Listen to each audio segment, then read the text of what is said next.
Today I'm making a video, or actually a recording, and this is going to be my new podcast. Okay, this is going to be something that's going to be uploaded at least once a week for now, And the topic that I'm going to be staying on, and the theme that I'm going to be staying on, is porn on your mind all the time. Because that's where I sit in reality. In reality, I have porn on my mind every single day. Every single day, ever since I was probably, I don't know, in the 4th or 5th grade. That's the first time I was introduced into the world of pornography. And it was done really subtly. It was subtly done when I was a youth, when I was a young boy, and in the form of music videos and HBO and Cinemax. Okay, we've all have been there, where we're watching a movie and all of a sudden it's a love scene or it's a shower scene and you get to see some titties on the screen for the first time. Now, before you've seen that, you've never seen titties before. You're used to seeing women with their clothes on. You've probably seen a bra laying on the ground, but you never actually seen breasts, especially displayed in a way that is meant to kind of entice you. And so that's what has happened. A long time ago, there were videos and movies that would, go in on the woman's body. And when you look at a woman's body, in clothes, and she's got some big breasts or some big hips, that's one thing. But when you get to see some cleavage or like a thong up their ass, that's taking it to another. Now it's become weaponized. It's almost like the pornography has become weaponized. It's weapons grade porn, man, because a long time ago you would just get a peek here and there, but then it gradually became more available, more visible with the actual video cassettes. Because apparently when I ran into the movies on HBO and the videos, like the rap videos, like Dr. Dre or who else had booty in their video. I get around early videos. This is like when it first started. By that time, there was a porn industry that was thriving, and there's always been like Hustler and Playboy and things like that. But the thing that happened with me was I had cousins. They were males, the 2 twin boys, and they were into the porn life too. They were into it secretly. Because I remember seeing some of the porn that they had. They had a magazine, and it graduated up to like a videotape. And I remember watching it, and sneaking off with their porn tapes.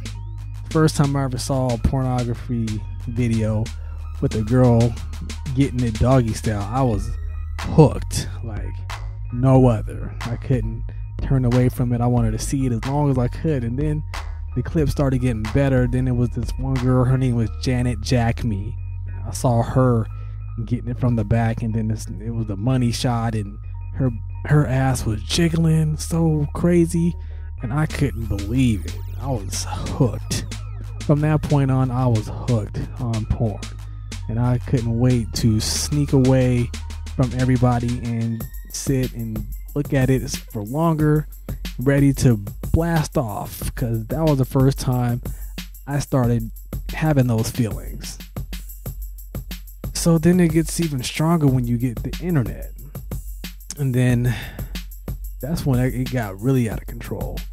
With the internet, man, there becomes, this instant gratification.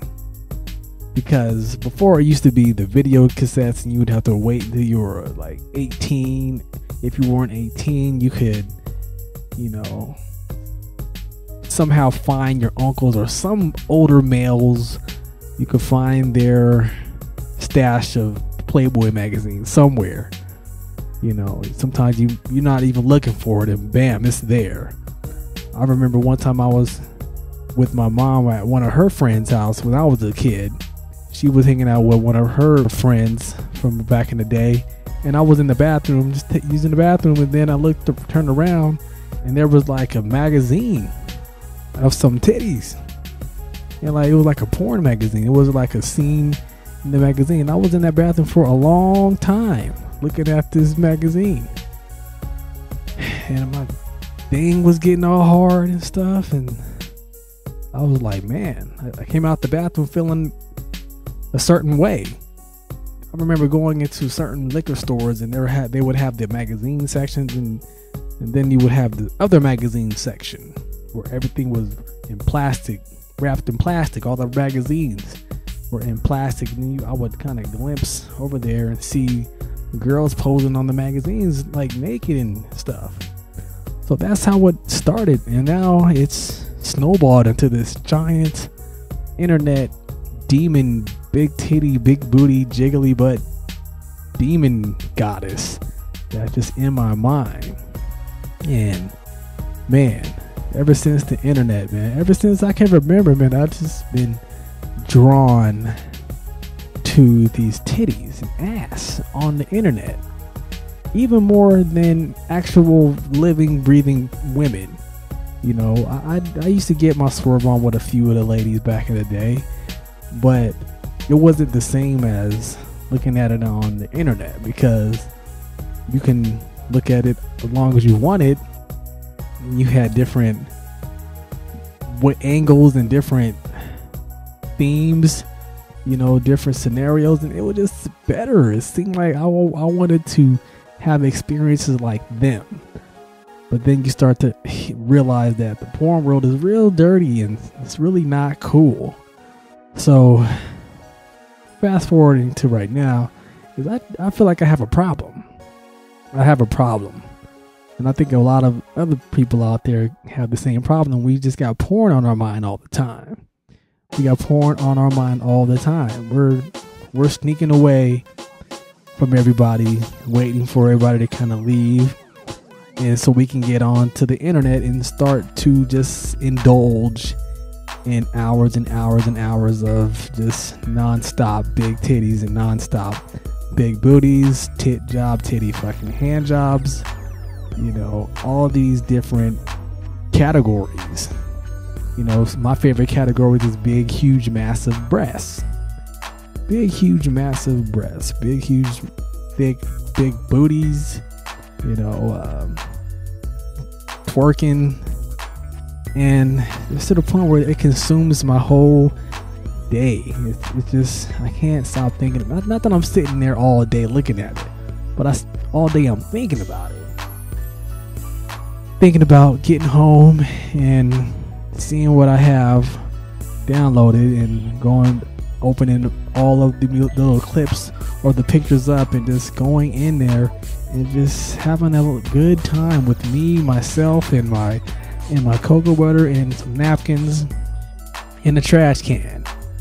That's my real life. That's the real life that I live every day. It's just a constant struggle dealing with porn. And if you hear my voice, if you're listening to this right now, reach out to me. Tell me some of the stuff you go through. If you suffering from the same thing as me, this constant porn on the mind, because I can't get it out of my head, folks, and I don't know what to do. I know it's messing me up psychologically, but I, for some reason, can't turn it off. So I'm actually reaching out to those who can relate to me, so we can have a dialogue, so maybe we can both defeat this monster. All right, ladies and gentlemen, I am Ken, and I'm out. Peace.